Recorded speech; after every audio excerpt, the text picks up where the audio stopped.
Unfortunately, it's becoming more and more typical because patients are waiting longer and longer to get a liver. They're waiting over a year, sometimes 2 years, and it's clear to me that our previous patient should have had a liver 1 or 2 years ago, but it just wasn't going to be. We're hoping that as the treatments for hepatitis C become more firmly established in patients, both those who are pre-cirrhotic and with mild cirrhosis, we'll see less of a need for transplants in hepatitis C patients.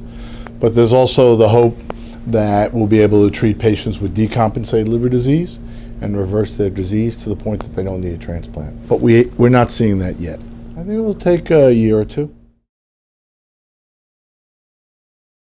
Unfortunately, the epidemic of obesity is leading to an epidemic of fatty liver. We're seeing a lot more transplants for fatty liver.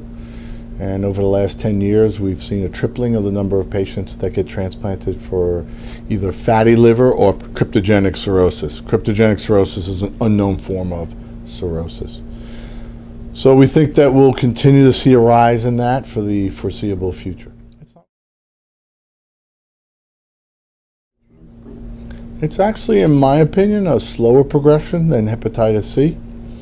So, for instance, there are probably 1.5 to 2 times as many patients in the country with fatty liver, but probably we have anywhere from 6 to 10 times as many patients on our list with hepatitis C as fatty liver or cryptogenic cirrhosis. And the one thing I did want to say is I'm talking about patients with NASH, which is a subset of fatty liver.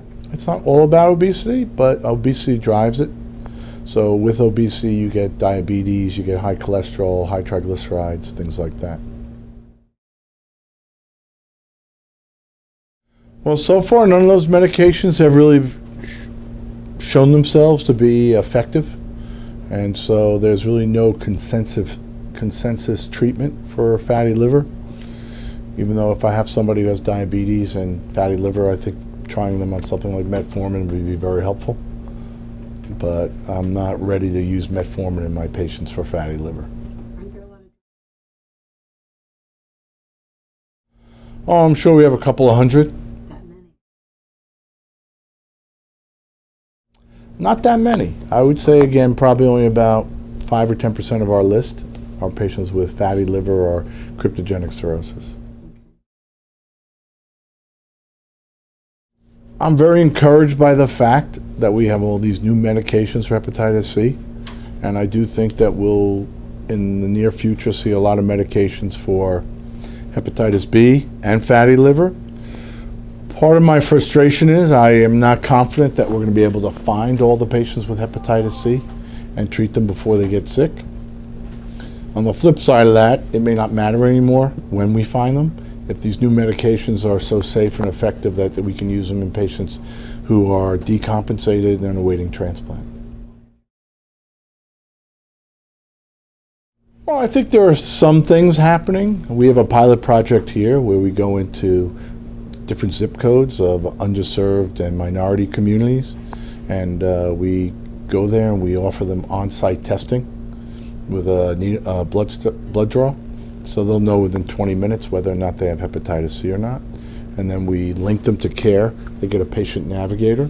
So it's a pilot project that Dr. Truskin's doing here in infectious disease. And hopefully that will take hold. We also have our electronic medical records giving a reminder to the providers to check for hepatitis C in baby boomers.